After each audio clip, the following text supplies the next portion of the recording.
नमस्कार. मालिकेच्या आजच्या भागामध्ये आपल्याला पाहायला मिळणार आहे की विद्या आणि मा दोघीही आता बोलत आहेत, कारण यमुनाने काळ्या रंगाचे कपडे घातलेले आहेत. यमुना असं का वागत आहे हा प्रश्न माला पडलेला असतो आणि मा विचारत असते की हे सगळं काय चाललंय. तू या घरात जन्माला आली आणि तुला या घरातले नियम माहीत नाहीयेत असं म्हणत मा तिच्यावरती ओरडत असते. परंतु यमुनाचं असं म्हणणं असतं की असं काय करतेस मा, अगं चालताच. तेव्हा मा म्हणते की तुला माहित नाहीये का की आपल्या घरात काळ्या रंगाचे कपडे घातलेली चालत नाहीत, सणासुदीला तर अजिबात नाही. एकतर यांची तब्येत सुधारत नाहीये आणि तुझं हे सगळं काय चाललंय असं म्हणत मा ओरडायला सुरुवात करते. तेव्हा मात्र अमृताला मजा येत असते. अमृता म्हणत असते की कसं शक्य, कारण काहीही झालं तरीही अमृता म्हणते की अरे इतके दिवस मला का माहिती नव्हतं, मी तर दिवसभर काळ्या रंगाचे कपडे घालून बसले असते. इकडे यमुना मात्र म्हणत असते की माझ्या सासरी चालतं. तेव्हा मा म्हणते की तुझ्या सासरी काय चालतं याच्याशी मला देणं घेणं नाहीये, या घरात चालत नाहीये आणि या घरात पुन्हा काळ्या रंगाचे कपडे घालायचे नाहीत असं माने ठणकावून सांगितलेलं आहे. आणि यमुनाला सांगितलं ही गोष्ट कायमस्वरूपी लक्षात ठेवायची, आत्ताच्या आत्ता जायचं आणि ते कपडे बदलून यायचे आहेत. या घरात लहानाची मोठी झाले तरीही तुला अक्कल नाही, अशा भाषेमध्ये माचं बोलणं चाललेलं असतं. आणि आता मात्र यमुनाची चांगलीच वाट लागलेली असते, तिला कळायचं बंद झालेलं असतं, कारण माने चांगलीच खरडपट्टी काढायला सुरुवात केलेली असते. माचं म्हणणं असतं की असं कसं वागू शकतेस, म्हणून मा तिला बोलत असते. इकडे अमृता मात्र खुश झालेली असते. ती म्हणत असते चला मजा आली, कारण तिला घरामध्ये वाद पाहिजेत, यांच्या सगळ्यांमध्ये फूट पडलेली पाहिजे, याचमध्ये तिला आनंद मिळत असतो. इकडे मात्र यश कावेरी चिकूला घेऊन आता दिवाळी सेलिब्रेट करत आहेत, फटाके घेऊन आहेत, त्याचबरोबर चिकू त्यांच्यासोबत आहे. आणि यश आणि कावेरी दोघंही चिकूला फुलभाज्या वगैरे दाखवत आहेत, त्याचबरोबर आकाशात रॉकेट जे आहेत ते दाखवत आहेत कलरफुल, आणि चिकूला खुश करत आहेत. चिकू मात्र त्या दोघांकडेही पाहत असतो आणि खुश झालेला असतो. तेव्हा कावेरी आणि यश दोघंही म्हणतात की खरंच यावर्षीची दिवाळी ना खूप छान वाटत आहे, असे यश कावेरीला सांगत असतो. इकडे अमृता रूममध्ये आहे आणि ती शोधाशोध करत असते. ती या गोष्टी शोधत असते की नक्की काय करायचं आहे, कशा पद्धतीने प्लॅनिंग करायचं आहे, हे सगळं तिच्या डोक्यात सुरू असतं. आणि त्यासाठी तिने रूममध्ये आलेली असते. ती म्हणत असते कावेरी तू पूजा केलेली आहेस ना लक्ष्मीची, आता बघ मी काय करते. आणि तिच्या कपाटात असलेली काळ्या रंगाची ओढणी काढते आणि ती म्हणते मी आता अलक्ष्मीची पूजा करणार आहे आणि या घराचा विनाश करणार आहे, या घराच्या विनाशासाठी ही सगळं मी करणार आहे, हे तिचं बोलणं चाललेलं आहे. त्याचवेळी यश आणि कावेरी दोघंही चिकूला घेऊन आहेत, दोघंही खुश आहेत. आणि अचानक मोठा आवाज येतो. तेव्हा यश कावेरीला म्हणतो अशा फटाके तर आपल्या घरात कोणीच नाही वाजवत, हे सगळं काय झालंय, हे सगळं कोणी केलं, हा प्रश्न यशला असतो. यश म्हणतो की नाही मी बघून आलो.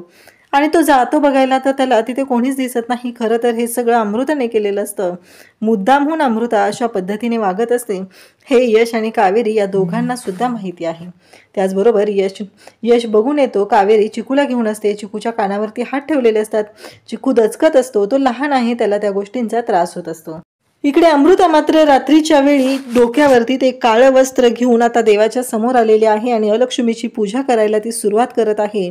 ती म्हणत आहे की कावेरी तू कितीही या घराच्या सुख शांतीसाठी कर, मी मात्र या घराच्या विनाशासाठीच हे सगळं करणार आहे, असं म्हणत तिने देवाच्या समोर आहे. तिथं असलेलं काळा रंग स्वतःच्या कपाळावरती लावून घेत आहे आणि माथ्यावरती काळ्या रंगाची ओढणी टाकलेली आणि हात जोडून इकडे धर्माधिकारी कुटुंबाच्या विनाशासाठी प्रार्थना करत आहे. यश आणि कावेरी दोघंही हे पाहत असतात. तेव्हा दोघांनाही धक्का बसतो. दोघंही म्हणतात की हे सगळं काय आहे. कावेरी म्हणते की नाही हे सगळं मी होऊ देणार नाही. तिथे फॅन लावलेला असतो. कावेरी जाऊन फॅनचं बटन ऑन करते आणि या सगळ्या गोष्टी जेव्हा घडत असतात तेव्हा मात्र कावेरी आणि यश दोघंही तिथे असतात. दोघंही पाहतात हे सगळं काय होतंय, या सगळ्याचा अर्थ काय आहे, याच गोष्टींचा विचार त्यांच्या दोघांच्याही डोक्यात चाललेला असतो. तरी ते कुटुंबाच्या विनाशासाठी, या घराच्या विनाशासाठी हे सगळं ती करत आहे.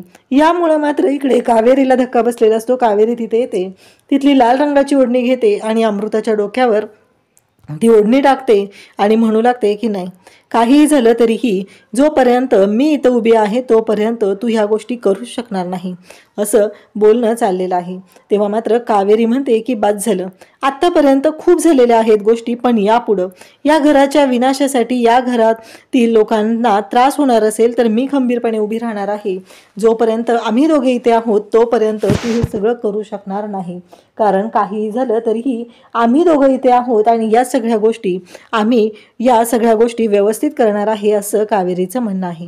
त्याच वेळी पाहायला मिळतं अमृताने कितीही काहीही केलं, या घराचं वाटोळं करण्याचा प्रयत्न केला तरी कावेरी आणि यश जोपर्यंत सोबत आहेत तोपर्यंत अमृता या सगळ्यातून काहीच करू शकणार नाही, हे मात्र तेवढंच खरं असतं. तर यश सुद्धा कावेरीच्या सोबत असतो. प्रत्येक वेळेस यश हा कावेरीची साथ देत आहे. अमृता काय करते, कशा पद्धतीने गोष्टी करते, हे सगळं यशला माहिती झालेलं असतं आणि त्यामुळं तर यश हा कावेरी सोबत आहे. त्यानंतर इकडे आपल्याला पाहायला मिळतं की सगळेजण पाडव्याचा दिवस आहे आणि बाहेर थांबलेले आहेत, कारण औक्षण करायचं आहे. कावेरी त्याचबरोबर विद्या दोघीही तिथं आलेले असतात आणि आता औक्षण करायला सुरुवात करायची असते. तेव्हा मा म्हणते, अगं अमृता ये, झालं का तुझं? तेव्हा अमृता तिथे येते आणि सांगू लागते की औक्षणाचा तबकच तयार करत होते ना, आले आले. कारण अमृता राहिलेली आहे म्हणून माने सगळ्यांना थांबवलेलं असतं आणि आता अमृता आलेली असते, त्यामुळं औक्षण करायला सुरुवात केली जात असते. त्याचबरोबर अमृता तिथे येते. विद्या मात्र रागानेच तिच्याकडे पाहत असते, कारण विद्याला माहिती आहे की अमृताच्या डोक्यात काय सुरू असतं आणि अमृता कशा पद्धतीने वागत असते ही गोष्ट विद्याला चांगलीच माहिती आहे. मग अमृता त्याचबरोबर घरातील सगळ्या बायका आता तिथं जमलेल्या आहेत आणि मग मा सगळ्यांना सांगते की चालेल, चला औक्षण करायला घ्या बरं तुम्ही. आणि यश त्याचबरोबर उदय सगळेजण तिथं आहेत, संदीपही आहे आणि सगळ्यांचं औक्षण करायला सांगितलं जात असतं. आणि त्याचवेळी अमृताला ही गोष्ट अजिबात आवडत नसते. कशासाठी औक्षण करायचंय, कशासाठी हे सगळं करायचंय, मला अजिबात इंटरेस्ट नाही असं तिचं म्हणणं आहे. आणि त्याहीपेक्षा जेव्हा पुढच्या गोष्टी जेव्हा कराव्या लागतात तेव्हा तर तिच्या पायाखालची जमीनच सरकलेली असते. इकडे मात्र कावेरी यशचं मनापासून औक्षण करत असते, मनापासून हे सगळं करत आहे. खरं तर कावेरी यशवर मनापासून तेवढंच प्रेम करते. आणि मग आता गिफ्ट द्यायचं असतं. त्याच्या आधी मा सांगते की चला सगळ्यांनी पाया पडा आणि मग सगळ्या नवऱ्याच्या पाया पडत असतात. तेव्हा इकडे अमृता म्हणते की कशासाठी पडायचं, हे सगळं कशासाठी आहे, कारण तिला ही गोष्ट अजिबात आवडलेली नसते. तिचं असं म्हणणं असतं की नाही, मी नाही करणार आहे हे सगळं. तेव्हा कावेरी तिथं बोलत असते. यश म्हणतो की मा, अगं हे सगळं करायची काय गरज आहे? तेव्हा मा म्हणते की अरे मा नसतो, मला सांग, औक्षण केलेलं चालतं, गिफ्ट दिलेलं चालतं, मग पाया पडायला काय हरकत आहे? आणि तो रिस्पेक्ट असतो नवऱ्याबद्दलचा. तेव्हा कावेरी म्हणते की यश, तुम्ही या घरासाठी जे करता, माझ्यासाठी जे करता, माझ्या पाठीशी खंबीरपणे उभे राहता, त्यामुळं तुमच्याबद्दलचा आदर माझ्या मनात आणखीनच वाढत चाललेला आहे आणि त्यामुळंच मी तुम्हाला आज इथे तुमच्या पाया पडणार आहे असं कावेरी बोलत असते. आणि तो आदर, तो रिस्पेक्ट माझ्या मनात तसाच आहे आणि यासाठीच मी हे सगळं करते असं कावेरी सांगत असते. आणि इकडे अमृताला मात्र राग आलेला असतो. अमृताला ही गोष्ट आवडलेली नाहीये. मी का पाया पडायचं आहे त्या उदयच्या, त्याची लायकी आहे का, असं तिच्या डोक्यात सुरू आहे. खरं तर तिला या कुठल्याच माणसाबद्दल, कुणाबद्दल काहीच वाटत नाही, म्हणून तर तिचे हे सगळे नखरे चाललेले असतात. त्याचबरोबर इकडे आता कावेरी पाया पडते. त्याचवेळी यश मोबाईल हातातून खाली सोडतो आणि तो कावेरीच्या पाया पडतो. तेव्हा कावेरी म्हणते, यश काय करताय तुम्ही हे? आणि मोबाईल उचलण्याच्या बहाण्याने यशने कावेरीच्या पाया पडलेलं असतो आणि दाखवून दिलेलं असतं की आपल्या नात्यामध्ये लहान मोठेपणा असा काही नाहीये, मीही तुमचा तेवढाच आदर करतो आणि त्यासाठी आपल्या नात्याचं हे प्रतीक आहे आणि हे तुम्हाला दिलेलं गिफ्ट आहे असं समजा या पाडव्यासाठी, असं यश कावेरीला सांगत आहे आणि त्याने कावेरीच्या पाया पडलेला असतो. इकडे अमृता मात्र म्हणत असते की आता उदय, माझं गिफ्ट द्या बरं, मी तुम्हाला औक्षणही केलेलं आहे, त्याचबरोबर तुमच्या पायाही पडलेले आहे, तर मला माझं गिफ्ट मिळालं पाहिजे. त्याचबरोबर उदय म्हणतो की हो हो थांब जरा, देतोय, असं म्हणत उदय ते गिफ्ट देत असतो. त्याने सोन्याचा हार आणलेला असतो आणि तो सोन्याचा हार अमृताला तो देत असतो. मग तिथेच विद्या शेजारी उभे आहे. अमृता म्हणते की विद्याविनी, हे तबक घेता का, असं म्हणत तिने मुद्दामच विद्याच्या हातात ते तबक दिलेलं असतं आणि तो सोन्याचा हार जेव्हा ती उघडून पाहते तेव्हा म्हणते, खरंच खूप सुंदर आहे. मग तो हार गळ्याच्या भोवती लावते आणि विद्याकडे तोंड करते आणि म्हणू लागते, विद्याविनी छान आहे ना हार, असं म्हणत विद्याला दाखवत असते. विद्याला मात्र राग आलेला असतो. त्या क्षणी विद्या म्हणते की हो, तुम्ही तर सांगितलं होतं ना काटकसर करायची आहे. तेव्हा मात्र उदय म्हणतो की माझा लग्नानंतरचा पहिला पाडवा आहे ना, मग माझ्या बायकोसाठी एवढं गिफ्ट तर मी घेऊ शकतो, असं उदयने सांगितल्यानंतर खरं तर विद्याला वाईट वाटलेलं असतं. तेव्हा मा म्हणत असते की अगं विद्या, हा हार जो आहे ना तो ठेवणीतला आहे आणि तो या घरच्या मोठ्या सुनेला मी दिलेला आहे, तिचा तो मान आहे म्हणून तो तिला दिलेला आहे, असं माने सांगितलेलं आहे. त्याचवेळी इकडे मा जेव्हा हे सगळं बोलत असते तेव्हा मात्र इकडे माचं म्हणणं असतं की यश, इकडे तुला पण कावेरीला ओवाळणी द्यायची आहे ना, ये इकडे. मग यश कावेरीला ओवाळणी द्यायची आहे म्हणून माकडे जातो. विद्या मात्र पाहत असते. विद्याला वाईट वाटलेलं असतं की आपल्याच बाबतीत असं का, आपल्यावरच का अन्याय केला जातोय असं विद्याला वाटत असतं. यश माच्या जवळ जातो आणि माने एक छोटासा बॉक्स यशच्या हातात दिलेला असतो. खरं तर यश त्या गिफ्टकडे पाहत राहतो. यशला माहिती असतं की ते नक्की काय आहे. बाकी सगळे पाहत असतात. खरं तर अमृताला असं वाटत असतं की बघा कावेरीचा कसा अपमान केला जातोय, कारण मला तर एवढा मोठा खानदानी हार दिलेला आहे, पण या कावेरीची मात्र वाट लागलेली आहे, तिला एवढंसं छोटंसं गिफ्ट दिलं जातंय. तेव्हा यश म्हणतो, मा ही अंगठी? तेव्हा मा सांगते की हो.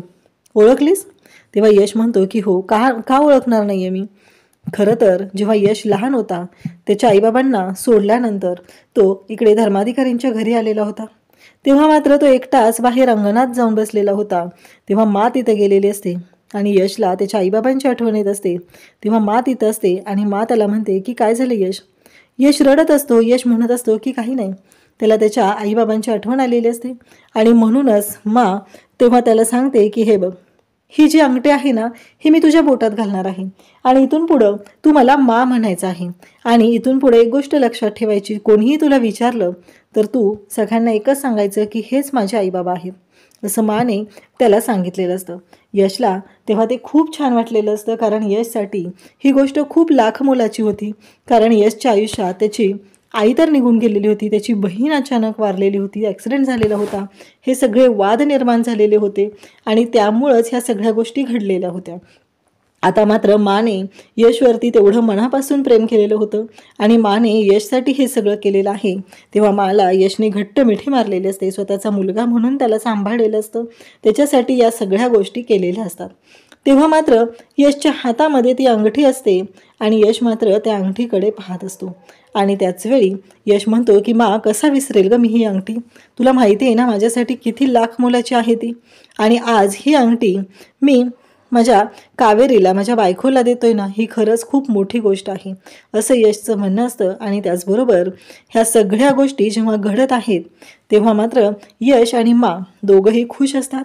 आणि त्याचबरोबर यश माला म्हणतो की आज ही अंगठी मी कावेरीला देतोय. कावेरीच्या सुद्धा डोळ्यात पाणी आलेलं असतं. खरं तर किती मोठी गोष्ट आहे ही, हे कावेरीलाही माहिती आहे. मग यश माला नमस्कार करतो आणि माला मिठी मारतो. तो खुश झालेला असतो, कारण एवढी लाख मोलाची गोष्ट माने कावेरीला देण्यासाठी गेलेली आहे. यश म्हणतो, किती करतेस ना ग मा? तेव्हा मा म्हणते की हो, मी मुलांसाठी काहीही करायला तयार आहे, माझी मुलं सुखात असणं माझ्यासाठी महत्त्वाचं आहे असं माने एका दमात सांगून टाकलेलं असतं. पण माझ्या डोक्यात नक्की पुढे काय आहे हे मात्र तिलाच माहिती आहे. सगळेजण पाहत असतात आणि त्याच वेळी यमुनाला मात्र धक्का बसलेला असतो. यमुना म्हणत असते, हे सगळं काय होतंय? मा प्रत्येक वेळेस यश आणि कावेरीला समजून का घेते, हा प्रश्न यमुनाला पडलेला असतो. कारण आत्ताही एवढी मोठी लाख मोलाची गोष्ट यमुना म्हणते की माने यशला द्यायची गरज नव्हती. यश कावेरीकडे येतो, कावेरीचा हात हातात घेतो आणि तिच्या बोठामध्ये ती अंगठी घालत असतो. परंतु ती अंगठीची साईज मोठी असते, कावेरीची बोटं नाजूक असतात आणि तिच्या बोटातून ती अंगठी खाली पडते. तेव्हा मा मात्र तिथे टोमणा मारायचं सोडत नाही. मा म्हणते की हे सगळं जे काय आहे ना ते तिला पेलवणार नाही रे तिच्या नाजूक हातांना, कारण ती अंगठी तिच्या बोटातून निसटले ना, कारण ही जबाबदारी मोठी आहे असं म्हणत माने टोमणा मारलेला असतो. तेव्हा मात्र यश पाहत असतो. यश म्हणतो की नाही, तसं नाही आहे. आणि मग कावेरी म्हणते की नाही, मी काय करते माहिती आहे का, की त्याला धागा गुंडाळते आणि मग ती अंगठी घालते. धागा बांधला की मग ती अंगठी नक्कीच माझ्या बोटात बसणार आहे असं सांगितलेलं असतं. तेव्हा मात्र यश म्हणतो की चालेल, नक्की तशा पद्धतीनेच ती तुम्ही अंगठी बोटामध्ये घाला असं सांगितलं जातं. आणि त्यासोबतच इकडे पाहायला मिळतं की मा म्हणत असते की चालेल आणि मा त्या दोघांकडे पाहत असते. यश आणि कावेरी दोघंही खुश झालेले आहेत आणि फायनली ही गोष्ट घडलेली असते. इकडे अमृता म्हणत असते की मला तर खूप छान असं गिफ्ट मिळालेलं आहे, पण आता विद्यावाहिनी तुम्हाला काय गिफ्ट मिळते ते बघूया, संदीप दादा तुम्हाला काय गिफ्ट देत आहेत ते बघूया असं त्यांचं बोलणं चालू आहे. आणि त्याचवेळी संदीपने खूप सुंदर असा गजरा आणलेला असतो आणि तो गजरा विद्याला तो देतो. तेव्हा विद्याला तो म्हणतो की यावेळेस मी एवढंच तुझ्यासाठी देऊ शकलेलो आहे, याच्यापेक्षा जास्त मी काहीच तुझ्यासाठी आणलेलं नाही असं बोलत असतो. त्याचवेळी विद्या म्हणते की अहो ही लाख मोलाची गोष्ट आहे, तुम्ही आणलेला हा जो गजरा आहे ना तो मला खूप आवडलेला आहे, हा गजरा माझ्यासाठी खूप लाख मोलाचा आहे असं तो बोलत आहे. आणि मग आईकडे विद्या म्हणते की मोठ्या गोष्टीची गरजच नाही आहे, कारण आपल्यासाठी काय महत्त्वाचं आहे हे आपल्याला चांगलंच माहिती असतं. आणि त्यामुळं माझ्यासाठी ही गोष्ट, तुम्ही माझ्यासाठी जे प्रेम करता, माझ्यासाठी जेवढ्या प्रेमाने ही गोष्ट आणलेली आहे तीच माझ्यासाठी महत्त्वाची आहे. आणि विद्याला दिलेलं गिफ्ट पाहून खरं तर अमृताला खूप भारी वाटत असतं. कारण अमृताला असं वाटत असतं की बघा, यांची हीच लायकी आहे. आणि त्याच वेळी आता यश ती अंगठी त्या बॉक्समध्ये ठेवतो आणि कावेरीला म्हणतो की हे घ्या, असं म्हणत ती अंगठी कावेरीच्या जवळ त्याने दिलेली आहे. त्याचबरोबर कावेरीने ती अंगठी स्वतःच्या जवळ ठेवलेली असते. उद्याच्या भागात आपल्याला पाहायला मिळतं की आता यश म्हणतो की ती अंगठी घेऊन या, कारण माने सांगितलेलं असतं की सोनाराकडे जाऊन ती अंगठी दुरुस्त करता येईल. मग कावेरी तो अंगठीचा बॉक्स घेऊन येते आणि यशच्या समोरच तो अंगठीचा बॉक्स उघडते, पण त्याच्यामध्ये अंगठीच दिसत नाही. आता मात्र कावेरी म्हणते की याच्यामध्ये अंगठी नाहीये, अंगठी कुठे गेली हा प्रश्न मात्र पडलेला असतो. आणि मग यश म्हणतो काल तर दिलेली अंगठी आणि कुठे गेलेली आहे असं यश विचारतो. कावेरी म्हणते नाही माहिती मला, नक्की काय झालंय, कुठे गेली अंगठी, असं कावेरी यशला सांगत असते. आणि कावेरीला तो म्हणतो शोधा. आता कावेरी ती अंगठी शोधायला घेत असते तेव्हा मा म्हणते की नाही सापडणार तुला ती अंगठी, कितीही शोध पण ती अंगठी मात्र तुला सापडणार नाही. अशा भाषेत माने बोलल्यानंतर कावेरीच्या लक्षात येतं हे सगळं कुणी केलेलं आहे आणि या सगळ्या मागं काय डाव आहे. अशाच अपडेटसाठी चॅनलशी कनेक्ट राहा. थँक्यू.